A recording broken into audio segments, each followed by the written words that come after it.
Խորհրդարանական ընտրություններն ավարտվեցին, Սահմանադրական դատարանը հրապարակեց ընտրությունների արդյունքների վերաբերյալ որոշումը, իսկ իշխանությունն արդեն սկսել է պաշտոններ բաշխել թիմի ներսում։ Թեմա համար 1-ի այս թողարկմանը կամփոփենք խորհրդարանական ընտրություններին հաջորդած իրադարձությունները։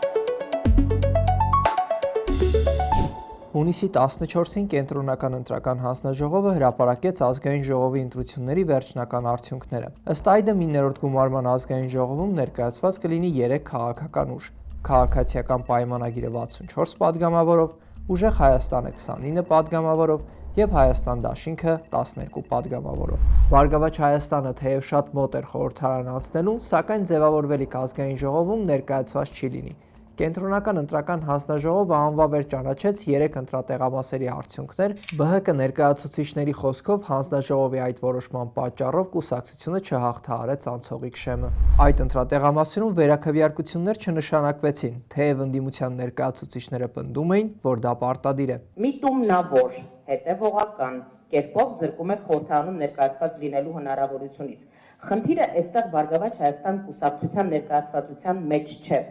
Խնդիրը այստեղ այն իրավական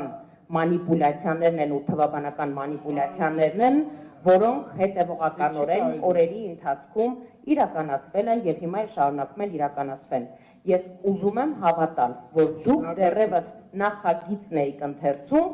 որի հետ կապված վերաքվեարկություն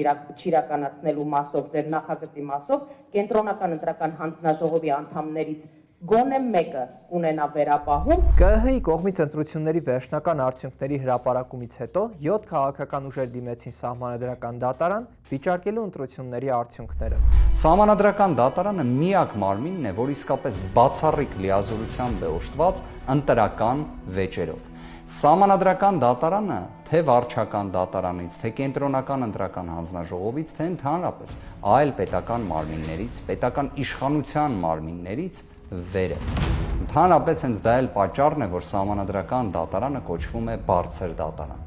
Սահմանադրական դատարանի այսօրվա կազմը ցավոք սրտի անկողմնակալության, անկախության լրջագույն խնդիրներ ունի։ ՍԴ-ն մեկ շաբաթ քննեց 7 քաղաքական ուժերի դիմումները եւ մերժեց դրանք։ Ընտրությունների արդյունքների վերաբերյալ ԿԸՀ որոշումը թողնելով ուժի մեջ։ Բարձր դատարանի այս որոշումից հետո խորհրդարան անցած ընդդիմադիր երկու ուժերը՝ Ուժեղ Հայաստանն ու Հայաստան դաշինքը հայտարարեցին, որ թեև չեն ճանաչում ընտրությունների լեգիտիմությունը, սակայն կվերցնեն մանդատներն ու կգնան խորհրդարան։ Մեզ համար պատգամավորական կարգավիճակը պաշտոն կամ հարմարավետություն չէ, այն լրացուցիչ գործիք է, իրավական ու քաղաքական գործիքակազմ եւ ամենօրյա հակազդեցության հնարավորություն։ Ուստի կարծում ենք, առաջիկա ծանր պայքարում պարտավոր ենք օգտագործել բոլոր հնարավոր միջոցները իշխանության հակապետական ծրագրի դեմ պայքարելու համար։ Մանդատը զենք է եւ դրանից կամավոր հրաժարվելը կլինի անպատասխանատվություն մեր պետության եւ մեր ընտրողների հանդեպ։ Այսպիսով մենք եկանք մի հայտարարի, որ ճիշտը մեր կողմից, մեր ուժի կողմից մանդատների վերցնելն է եւ ներկայացվածությունն է ազգային ժողովում, որպեսզի ապահովի այն ներկայությունը, որը վաղը կաջակցի փողոցային պայքարին նաև։ Նոր ձևավորվելիք 9-րդ գումարման ազգային ժողովի առաջին նիստը տեղի կունենա օգոստոսի 3-ին։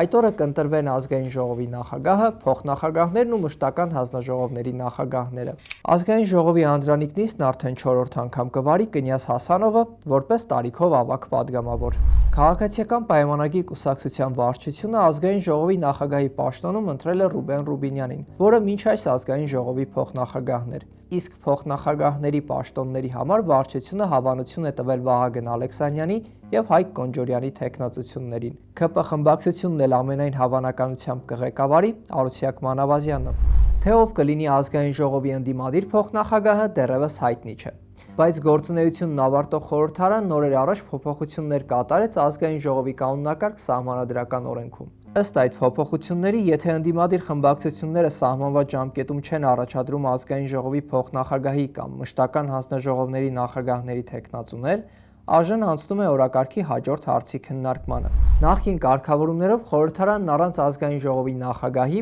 փոխնախագահների ու մշտական հանձնաժողովների նախագահների ընտրության չէր կարող անցնել օրակարգի հաջորդ հարցերի քննարկմանը։ Օգոստոսի 3-ից աշխատանքը սկսող խորհրդարանում կտեսնենք նաև նոր դեմքեր, բայց ազգային ժողովում քննարկումների որակն ու մթնոլորտը դժվար թե փոխվի։ Ամենայն հավանականությամբ 9-րդ գումարման ազգային ժողովի քննարկումները եւս լի կլինեն քաղաքական հակառակորդների թիրախավորումներով, ձեռնամարտերով ու ատելության խոսքով։ Թեմա համար 1-ի հաջորդ հաղորդումները բաց չթողնելու համար բաժանորդագրվեք մեր YouTube-յան ալիքին։ Կարող եք հետևել մեզ նաև սոցցանցերում։ Իսկ եթե կարևորում եք մեր աշխատանքը, միացեք նաև մեր Patreon-ին, որի հղումը կգտնեք նկարագրության բաժնում։